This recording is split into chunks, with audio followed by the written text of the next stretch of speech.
I was adopted, told my parents were no more. I found out there was more to their story. I've always known I was adopted. My adoptive parents, a kind couple from Denver, told me when I was young that my biological parents died in a car accident in Afghanistan when I was a baby.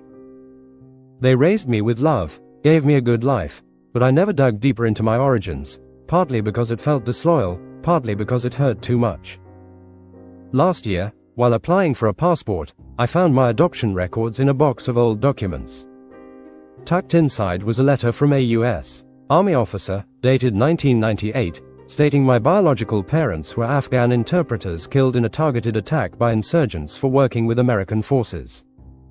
My whole life, I thought it was an accident. Finding out they were murdered for their bravery has turned my world upside down.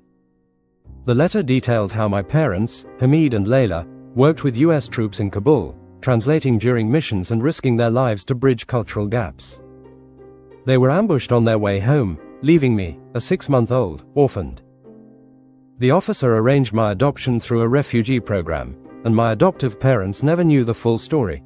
They got the sanitized, car accident, version 2.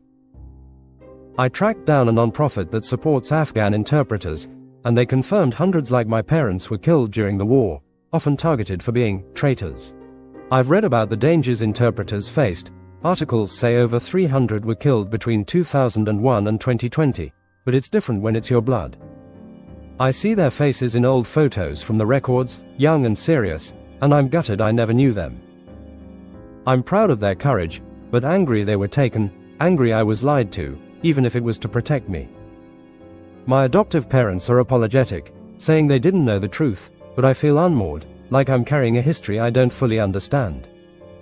I've started learning Dari, my parents' language, and I want to visit Afghanistan someday, but it's chaotic there now. I'm not sure how to honor them or process this. I'm lost, trying to connect to people I'll never meet.